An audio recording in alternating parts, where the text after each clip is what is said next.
Hi viewers, you're watching Sahara TV. I'm Chika Odoa. So far on the show, we've been having a very interesting and interactive discussion regarding education in Nigeria. That's the good, the bad, and the ugly. Whatever you can think about, we're talking about it.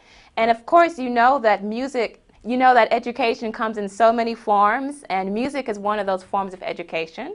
So today on the show, we have a musicologist, documentarian, artist, singer himself who hails from the nation of Nigeria. He was also raised in the United Kingdom as well as in the U.S. So we have on the show Siji from Nigeria. Can you say hello to our audience? Hello, everybody. How are you? We're good. Thanks for coming on. My pleasure. So your documentary project is called The Elder's Corner. Can you just explain it? Break down that title for us. Well, Elder's Corner is a musical journey through key moments in Nigeria's social and political history. So these are the lives of some of the nation's foremost music icons. Talk about the independence movement, the Biafran War, the oil boom years, and the military dictatorship years as well. Yeah, so why did you choose that title, Elder's Corner? Over here, when the elders have something very important to tell you, or to scold you, as it were, if so, they pull you to one side into what is called the elders' corner. To now tell you some words of wisdom. So I felt it was appropriate. Even I haven't been here for many years, and coming back and trying to make sense of the country, because it's quite different to what I left it or what I remembered it to be. I've chosen to turn to all these answers, and in doing so, hopefully, share some wisdom about the country itself with others. And I'd like to future generation. Okay. So from what I understand what you're saying, with this documentary, you are allowing, Nigerian elders to school you in traditional high life music and the culture. Is that correct? Yes, as well as the history of the nation. Because all these elders are the pioneer members of what is now the Nigerian music industry. Without their efforts or their contributions, there would be no music industry in Nigeria, as it were. So why did you choose high life? Because there are other genres in Nigerian music. So why high life? Oh, the scope of the project goes way beyond high life. It starts off with high life, going through independence in the 60s. High life was all the rage. So they start out with high life. We cover areas of Afrobeat, as well as the Afro pop in the 80s. So it's broad, it's not centered on high life. Okay. But it starts off.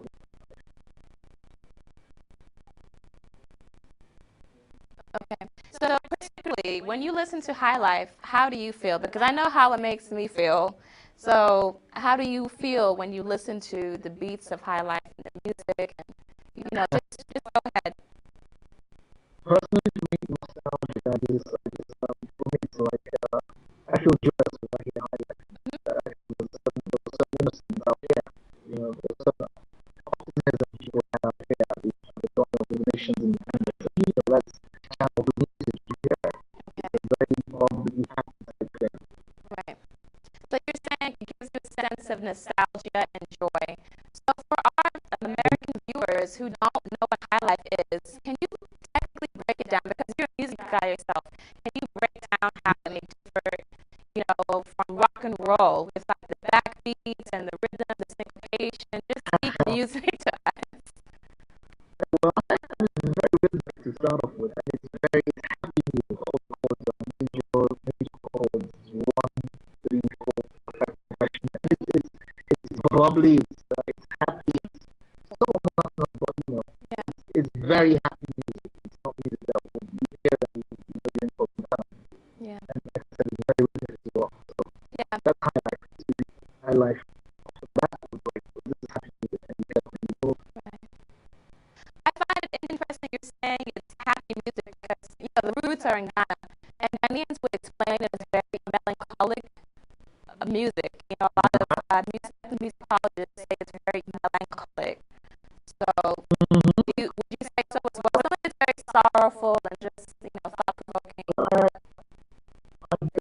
on two notes. A lot of the elders out here will tell you that I started in Nigeria and not Ghana. We'll leave that debate for next year because that's going to go ahead and, take us on course. But melancholic, to me, for me, happy. Interesting. Let's put our cares and the woes away and let's have a good time. Let's have some drinks. Yeah. Okay. So this you also described as a way to preserve history, and a lot of the artists that you have featured are obviously up there in age. So do you think that you're part of, the sharing of history and preserving our traditions, which are usually done orally? Say that again? You broke up a little bit. I was saying, do you think that you're part of this tradition of preserving our history, preserving our culture? Because we've been doing it in the past orally. We haven't been writing it down, So by this, you are creating a visual time machine for people to look back on. Would you say so? Do you think you're part of that storytelling?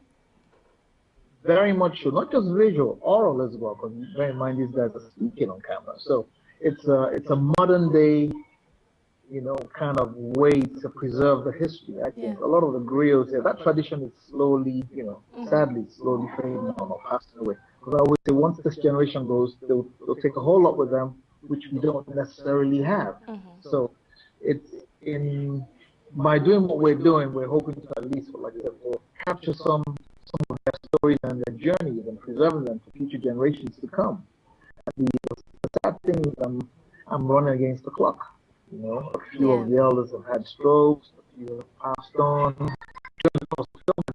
So I'm running a race against time. Right. Try and capture as many stories as I possibly can before they all go. And a lot of the other things, a whole lot of them have never told their stories to anyone before. Why not? No one was interested, or they didn't think it was important? Why not? It's a mixture of both. There's that level of neglect out here. People seem to have the desire or they don't seem, I don't know what it is. Do you think some of it is just familiarity? Like people say that, the people never respect their own prophet. Do you think that's some of it as well? Not for me. The way I see it is like people live in the present out here. It's like all that counts. Tomorrow's gone. Oh, sorry, yesterday's gone. Tomorrow's not guaranteed. So let's just live in the here and now. So that seems to be the trend here. So those who came before kind of did that thing and went. And once they're gone, they're forgotten. So the onus is on who's here today. But I think with a few people a few amongst us, amongst my generation, begin to say, what, we need to preserve history and tell our own story. So it's a cultural thing as well. Like you said, we have an oral tradition out here. It's not so much visual. We don't keep archives. No, we don't. We need to the wisdom and history is passed on through folk tales, through music. You need to speak to the kids. And the generation, but now it's all about until we can get the elders on Facebook, on Twitter. We have no Maybe get their granddaughters to do it. Well, how are you getting the archival footage? Wow. Very with a whole lot of difficulty because there's not a whole lot out here in Nigeria. There's very little out here. It's a pain, and I'm just hoping some things would show up at some point. But we're still digging away. We've been surprised. We've seen some old pictures as well. But the archival footage aspect of things, it's been a struggle. Yeah. So you're a young Nigerian who just seemed you obviously went out. You're achieving great things with this documentary. How can other young Nigerians who have ideas, but they don't know how to actually release them? What can they do? You're obviously using Kickstarter as a platform. Yes. To not only raise funds or seek support for the project, but to also help with awareness about it. I think, we live in a digital age. The internet, we have access to everybody and anyone at any time on the internet. I think this generation being on the net as they are would actually make things a lot easier. You need only type in a few words and all the information you need is right. front of you. So Yeah. we just need to encourage folks to keep that. Okay, so far you've raised about, or pledged so far, 21,000, just over 21,000 US dollars. What is your goal? Oh wow! For the whole project, we looked at over $250,000. 600. Okay. I've had to plug into my own money. I've had some corporate sponsors come on board. We're still reaching out to folks out here. Right. You know. So what the Kickstarter thing? I'm sorry. Go ahead. Actually did. The Kickstarter project actually helped to build a community around the project, and so show a much larger audience what we're trying to do. So there's been a lot of interest, from all around the world.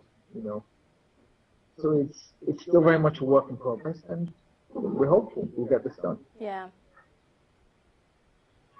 So whenever an artist does a work, it's a part of himself. So can you just tell us how this documentary reflects you as a person, and how much of this is a personal journey?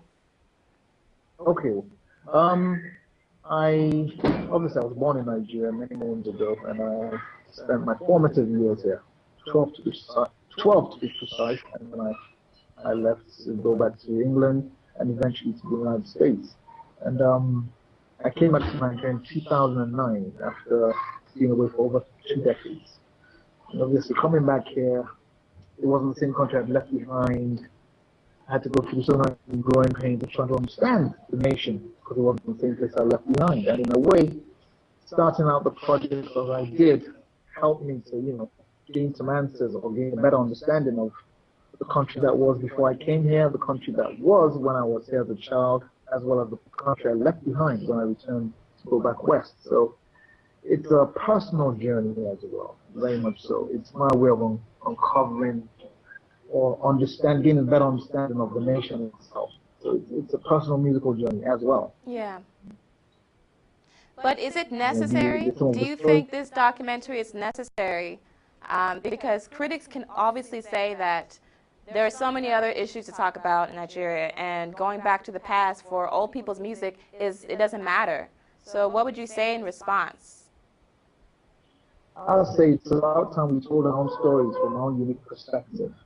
There's so little of that,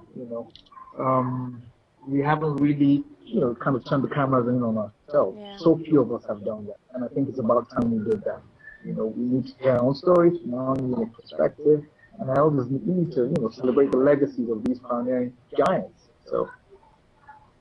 Okay. My final question. I just want to know who inspires you musically, and if you had to choose, a song to tell the story of your life, your own soundtrack, what would that be?